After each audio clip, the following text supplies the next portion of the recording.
तो ऑफिशियली इस चीज़ से हम करीब 200 मीटर की दूरी से एक रिमोट की तरह कोई भी चीज़ को कंट्रोल कर सकते हैं। मेरे पास एक हाथ में ट्रांसमीटर और एक हाथ में रिसीवर, जो दोनों साइड ESP32 बोर्ड है और ये दोनों ही एक दूसरे के साथ ESP नाउ फीचर के द्वारा कनेक्टेड। यहाँ पे मैं जो भी आपको मतलब यहाँ पे सिग्नल मैं भेजूंगा यहाँ पे वो रिसीव होगा। लाइक जैसे मैं यहाँ पे बटन दबाऊंगा इस तरीके से यहाँ पे रिसीव हो रहा है। आप समझते हैं कि ESP नाउ फीचर एक्चुअल में काम कैसे करता है और इसकी रेंज और स्पीड कौन से फैक्टर्स पे डिपेंड करते हैं, जिसकी मदद से आप इसकी रेंज को बढ़ा भी सकते हो और फिर आप अपने प्रोजेक्ट्स में या फिर मॉडल्स में आप इसको कैसे इंटीग्रेट कर सकते हो। और ये जो ब्लूटूथ है, वाईफाई है, ये सारे भी कम्युनिकेशन प्रोटोकॉल है। वैसे ESP नाउ कैसे इन सारों से अलग है और वेब सर्वर कैसे अलग है ESP नाउ से, इन सारी चीज़ों के बारे में भी मैं आपको डिटेल में बताने वाला हूँ। So make sure that you have subscribe this channel right now. तो ESP नाउ में 2 ESP32 बोर्ड एक दूसरे के साथ वाईफाई रेडियो की मदद से कम्युनिकेशन कर पाते हैं।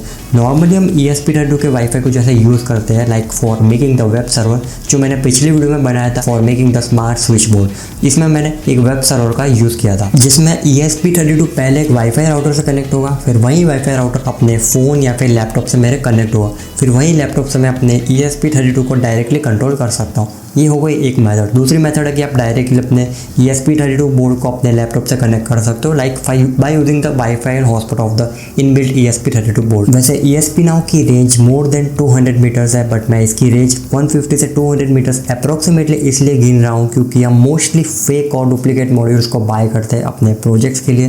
तो उसकी RF डिज़ाइन बहुत ही ख़राब तरीके से डिज़ाइन होती है, जिसके कारण कई बार हम हाई पावर कंजप्शन वाले फीचर्स लाइक वाईफाई और ब्लूटूथ या फिर ESP नाउ जैसे फीचर्स को ऑन करते हो तो जैसे ही ESP32 की जो चिप होती है एंटीना साइड की, वहाँ पे हमको हीट भी फील होती है। आप इसको प्रैक्टिकली टेस्ट भी करके देख सकते हो। ये फीचर स्पेशली ESP के डिवाइस के लिए बनाया है, तो आप इसको कोई और मॉड्यूल में या फिर आर्डिनो में यूज़ नहीं कर सकते क्योंकि ये फीचर सिर्फ ESP बेस्ड चिप वाले मॉड्यूल्स में यूज़ हो सकता है जिसमें बिल्ट इन वाईफाई भी हो। फिलहाल मेरे पास एक ESP32 चिप बेस्ड मॉड्यूल जो कि एक है कैमरा मॉड्यूल ESP कंपनी का, तो इसकी मदद से मैं चाहूँ अभी तो इस ESP नाउ फीचर का यूज़ करके इमेज कैप्चर करके कहीं और भेज सकता हूँ वायरलेसली, वो भी ESP नाउ फीचर से 200 मीटर की या 150 मीटर्स की डिस्टेंस पे। तो इसके लिए भी मेरे पास एक सॉल्यूशन है। अगर आपके पास कोई भी ESP का कैमरा मॉड्यूल है जिसको आप ESP नाउ फीचर को यूज़ करके कहीं दूर लंबे मीटर्स तक भी आपको कोई डेटा को भेजना है या फिर कोई सेंसर के डेटा को भेजना है, कोई रीडिंग को भेजनी है